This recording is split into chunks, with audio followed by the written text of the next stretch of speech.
시청자 여러분 안녕하십니까? 특집 헬로 이슈 토크입니다.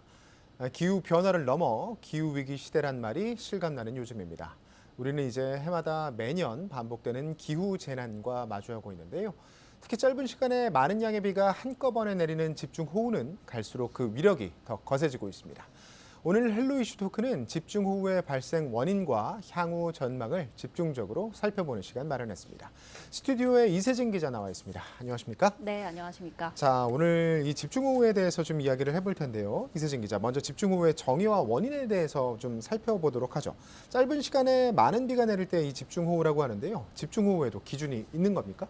네, 일단 집중호우란 비교적 좁은 지역에 짧은 시간 동안 내리는 많은 양의 비를 의미합니다. 일반적인 장마처럼 광범위한 지역에 걸쳐 많은 비가 내리기보다는요. 특정 지역에 비구름이 위치해 마치 양동이로 물을 퍼붓듯이 많은 비를 뿌릴 때를 말합니다. 집중호우에 대한 명확한 기준이 있는 것은 아닙니다만 기상청에서 마련한 호우주의보나 호우경보에 대한 기준을 살펴보면 이렇습니다. 화면으로 보시는 것처럼 보통 3시간 동안 60mm 이상 또는 12시간 동안 110mm 이상 비가 내릴 것으로 예상이 될 때 호우주의보를 내리고요. 3시간 동안 90mm 이상 또는 12시간 동안 180mm 이상 비가 내릴 것으로 예상될 때 호우경보를 내립니다. 네, 잘 알겠습니다. 자, 이 3시간 동안 90mm 이상 또는 12시간 동안 180mm 이상의 비가 내릴 것으로 예상될 때 호우경보를 내리는데 최근에는 시간당 100mm의 비가 쏟아지기도 하더라고요. 네. 이 집중호우가 최근에 상당히 좀 빈번하게 발생하고 있는데 자, 예전에는 사실 여름 장마철에 이렇게 비가 좀 집중이 됐었는데 최근에는 꼭 그렇지도 않은 것 같습니다. 제가 지난 2024년 어린이날 5월로 기억하는데 그때도 이 기록적인 폭우가 있었죠. 네, 그렇습니다. 집중호우라고 하면 보통 이제 7, 8월을 생각하기가 쉬운데요. 최근엔 기후변화로 계절을 가리지 않고 집중호우가 내리고 있습니다. 말씀하신 대로 지난 2024년 5월에는 남부지방을 중심으로 예상을 웃도는 폭우가 쏟아졌는데요. 곳곳에서 어린이날 당일 하루에만 200mm가 넘는 폭우가 쏟아져 5월 최고치를 갈아치웠습니다. 인명피해도 있었는데요. 경남 고성에서는 저수지 인근 농수로에서 70대 주민이 숨진 채 발견됐습니다. 이 주민은 자신의 논에 들어찬 물을 빼기 위해 나섰다가 이 같은 변을 당했습니다. 또 합천의 한 마을은 물에 잠겨 이재민이 발생하기도 했습니다. 피해 지역을 중심으로 비가 얼마나 왔나 살펴봤거든요. 5월 5일부터 6일 새벽 6시까지 하루하고 6시간 정도인데 이날 경남은 108mm가 왔고요. 남해와 하동은 200mm가 넘었습니다.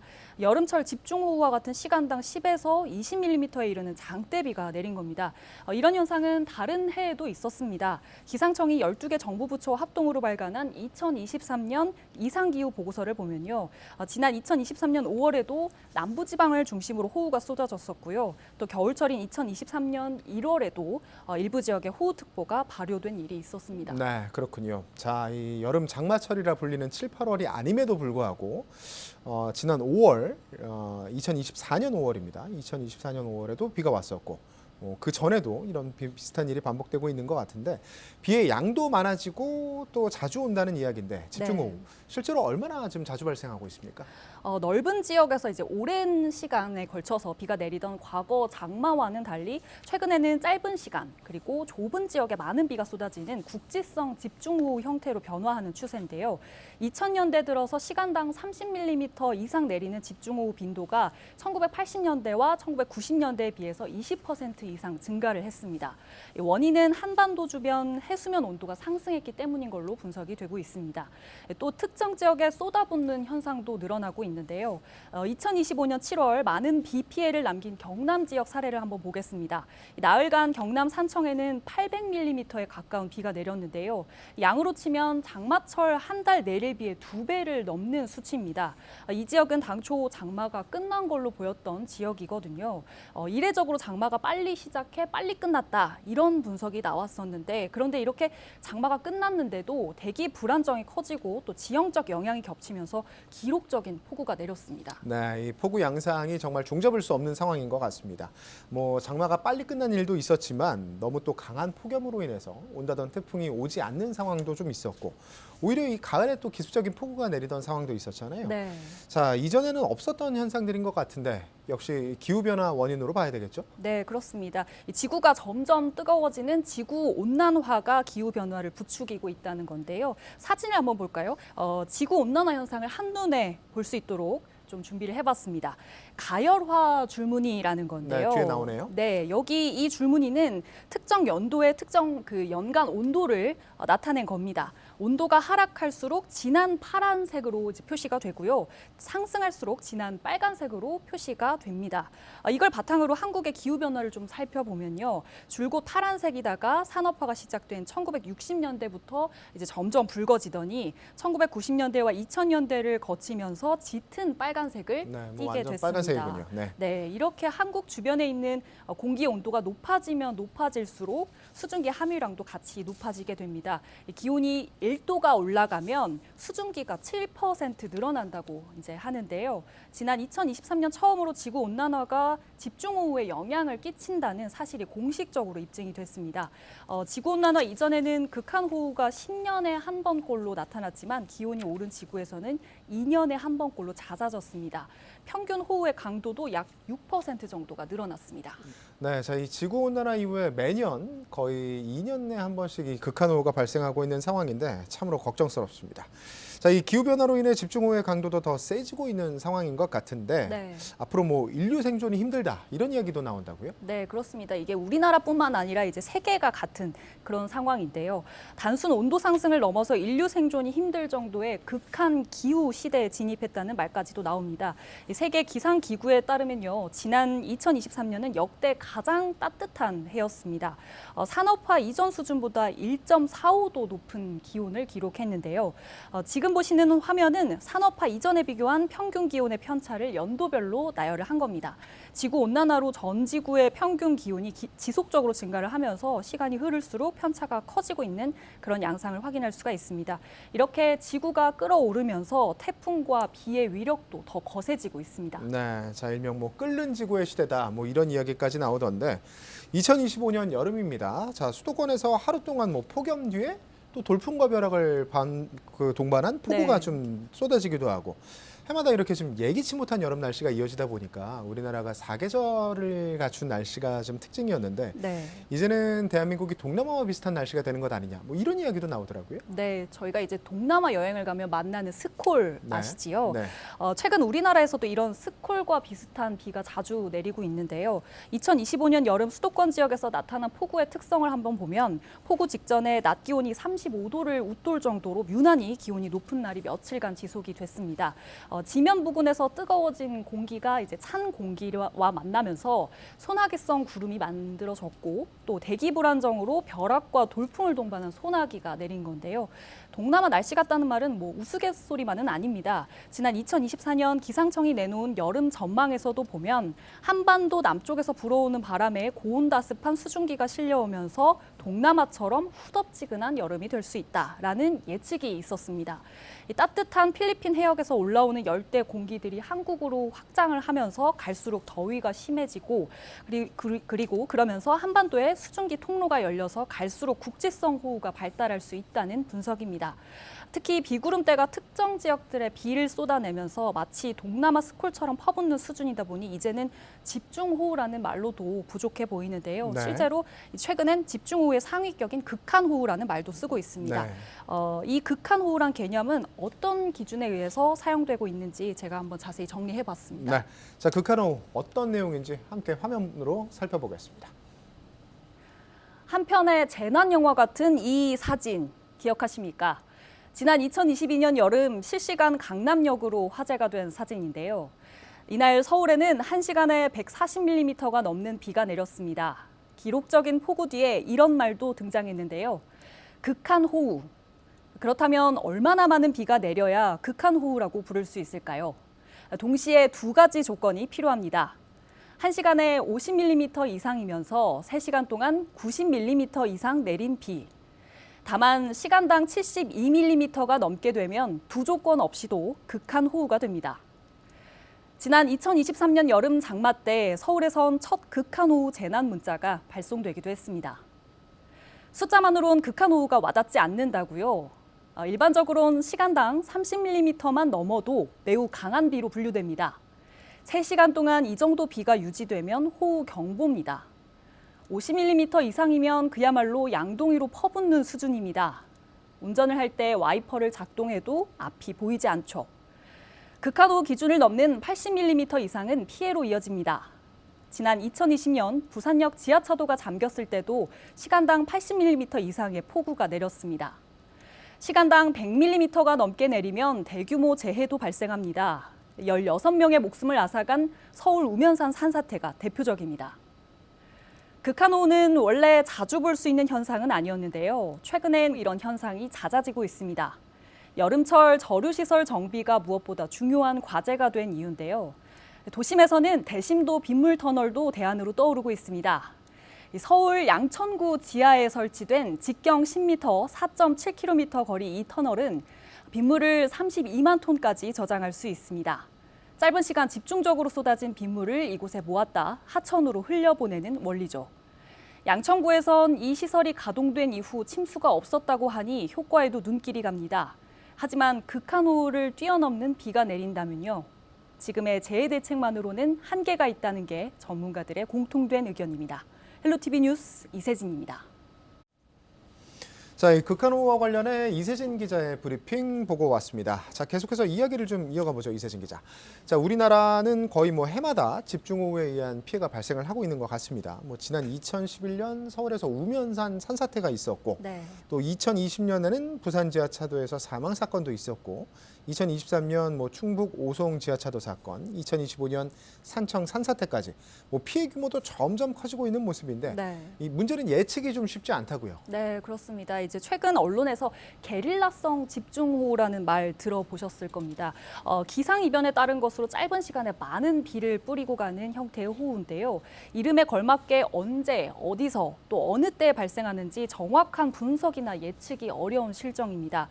원인은 다양하겠습니다만 앞서 말씀드린 지구온난화의 영향이 크다고 볼 수 있습니다. 또 과거에는 여름철 장마 기간 대비 이제 여기에 총력을 다했다라고 한다면 지금은 장마와 관계없이 폭우가 쏟아지고 있다 보니 더 예측이 쉽지 않습니다. 2025년 여름 사례만 봐도 남부지방 장마가 끝났다고 했다가 갑자기 여러 날 폭우가 쏟아졌거든요. 이제는 한국에서도 전형적인 장마가 사라지는 것 아니냐 이런 말도 나옵니다. 네, 이제는 정말 사계절 내내 집중호우를 걱정해야 하는 상황이 된 것 같은데요. 자, 그러면 여기서 기상 전문가 전화 연결해서 좀 더 자세한 이야기 들어보도록 하겠습니다. 전 기상청 대변인이시죠? 김승배 한국자연재난협회 본부장과 전화 연결돼 있습니다. 본부장님 안녕하십니까? 네, 안녕하십니까? 네, 본부장님. 자, 이 최근 들어서 단시간에 굉장히 많은 비가 쏟아지는 현상이 자주 발생을 하는 것 같습니다. 이 원인이 좀 어디에 있다고 보시는지 궁금합니다. 그렇습니다. 지구 온난화의 영향으로 대기의 기온도 높아졌고 또 바닷물의 온도도 높아졌습니다. 그래서 바다로부터 많은 양의 수증기가 공급이 되고 있고 공기가 더워졌다는 얘기는 그 안에 비의 원료가 되는 포함할 수 있는 수증기의 양이 늘어났다는 얘기거든요. 그래서 이렇게 찬 공기와 만나게 되면 단시간에 많이 쏟아지는 이런 형태의 비가 여름철에 자주 내리는데 그러한 발생 빈도가 앞으로 여름철에 더 늘어날 것으로 전망을 합니다. 네, 잘 알겠습니다. 일부 지역에서는 이 폭염 뒤에 또 돌풍과 벼락을 동반한 폭우가 기습적으로 쏟아지는 일도 있었는데, 자, 이렇게 극과 극의 여름 날씨가 반복되는 이유 어디에 있다고 보세요? 네, 우리나라가 이제 동남아 가면, 그러니까 더운 지방 가면 해가 뜨면 낮에 기온이 오르면 오후가 되면 어김없이 소나기가 쏟아집니다. 그걸 이제 스콜이라고 말하는데, 자, 최근에 서울에서 갑자기 내린 소나기가 그런 형태인데요. 그날 낮 기온이 유난히 높았습니다. 그래서 지면 부근의 공기가 가열이 되고 이 공기가 하늘로 상승하게 되면 그 상층은 공기가 밑에보다는 차갑거든요. 그래서 찬 공기와 따뜻한 공기가 만나면 그런 소낙성 구름이 만들어지고 이래서 지금 앞으로 계속해서 그 태풍이 오거나 이러지 않는 조건에서도 대기가 불안정해서 소나기는 언제든지 내릴 수 있는 그런 조건 속에 들어 있습니다. 네, 이 폭염과 소나기가 동시에 이렇게 좀 반복이 되고 있는 상황인데 그동안 우리가 알고 있던 여름과는 정말 좀 달라진 모습인 것 같습니다. 자, 이제 우리나라에서도 좀 장마가 사라지는 건지 궁금합니다, 본부장님. 많은 기상학자들은 지구 온난화로 인한 기후 변화 형태로 이 중국, 우리나라, 일본에 영향을 주던 이 동아시아의 장마라고 하는, 장마가 뭐냐면 봄에서 여름으로 넘어가면서 남쪽의 더운 공기와 그 겨울에서 이어져 오던 대륙의 그 찬 공기 사이에 세력 다툼이 있거든요. 그 세력 다툼이 정체전선이라고 하는 그 전선을 형성하게 되고, 그 상태에서 여러 날 비가 자주 내린 게 장마인데, 자, 앞으로 이 전형적인 우리가 고전적으로 말하는 장마 형태가 깨질 것이다. 극단적으로 우리가 늘 머릿속에 갖고 있던 그런 장마는 없어질 것이다. 이렇게 전망하는 기상학자도 있거든요. 그 장마 변화의 한 일환이 아닌가 이렇게 생각합니다. 네, 잘 알겠습니다. 본부장님 잘 들었습니다. 오늘 말씀 고맙습니다. 자, 이 집중호우 관련해서 전문가 이야기를 좀 듣고 왔는데요. 계속해서 이세진 기자와 이야기를 나눠보도록 하겠습니다. 자, 이세진 기자, 이 좀처럼 종잡을 수 없는 날씨가 계속해서 반복이 되고 있는 것 같은데, 네. 자, 이제 집중호우 발생 시 좀 인명 피해를 줄이기 위해서 좀 평소에 좀 대처법을 숙지해야 할 것 같은데요. 어떤 점에 유의하면 좋겠습니까? 네, 과거에는 비가 많이 오는 여름철에 시골 강가나 계곡에서 야영 또는 수영을 하다가 숨지는 경우가 많았는데요. 요즘은 지하차도나 지하 주차장처럼 우리 일상에서 흔히 볼 수 있는 장소에서 피해가 이어지고 있습니다. 우선 침수가 시작된 지하차도는 절대 진입해서는 안 됩니다. 만약 운전 중에 지하차도에 물이 차기 시작했다면 빨리 지나가야지 이런 마음을 먹고 들어가면 절대 안 되고요. 차량을 두고 신속히 밖으로 피해야 합니다. 혹시 차가 막혀서 줄이 서 있더라도 경적을 울려서 뒤로 빨리 빠지는 지혜가 필요합니다. 지하 주차장도 마찬가지인데요. 주차장으로 빗물이 들어오면 차량을 밖으로 이동하지 말고 몸만 즉시 빠져나와야 합니다. 피해가 우려된다면 예보가 있을 때 아직 비가 오지 않은 상황에서 주차 이동을 하는 게 안전하겠습니다. 또 차량 운전 중 급류 하천에 고립이 됐다면 비상탈출 망치나 자동차 시트의 목 받침대 지지봉, 그리고 안전벨트 체결 장치 등 단단한 물체로 차량의 유리창을 깨고 나와야 합니다. 이 밖에 자세한 내용은 행정안전부 홈페이지에서 확인할 수 있으니 평소에 숙지하는 게 좋겠습니다. 네, 좀 평소에 관련된 내용들 좀 차근차근 살펴보시는 게 좀 중요할 것 같고요. 아무래도 뭐 개인 대처도 중요하겠습니다만 비의 양이 원체 늘고 있다 보니까 저수시설 설치도 무엇보다 좀 중요할 것 같습니다. 앞서 이세진 기자 브리핑에서도 뭐 대심도 빗물터널 같은 대규모 저류시설 설치에 대한 이야기가 나왔는데 전국 대도시 지역에서 좀 눈여겨봐야 할 시설이 아닌가 싶거든요. 어떻습니까? 네, 대심도 빗물터널은 집중호우에 대비해서 이제 만들어진 그런 시설인데 쉽게 말하면 지하에 거대한 물그릇이 있다고 생각을 하시면 됩니다. 앞서 보셨지만 서울 양천구 신월동에는 지하 40m 땅속에 대심도 빗물터널인 신월 빗물 저류 배수 시설이 설치가 돼 있습니다. 직경 10m로 대형 버스 2대가 거뜬히 지나갈 수 있는 그런 규모고요. 길이는 4.7km, 최대 32만 톤의 빗물을 저장할 수가 있습니다. 지난 2022년 서울시 집중호우 당시에 대심도 빗물터널이 없었다면 신월 양천 지역에 사는 600가구 정도가 침수 피해를 입었을 것으로 예측된다는 보고서도 있을 정도입니다. 이런 이유로 서울시도 극한호우에 대비한 빗물 저류 배수 시설을 확대를 하고 있는데요. 하지만 극한호우는 갈수록 심각해질 전망입니다.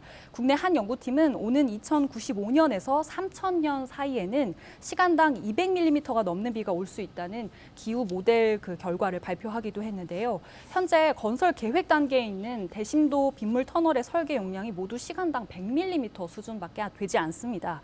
예측처럼 이것보다 더 많은 비가 내릴 때는 어떻게 해야 할지 이걸 두고 대응할 전략을 마련해야 한다는 전문가들의 조언이 이어지고 있습니다. 네, 잘 알겠습니다.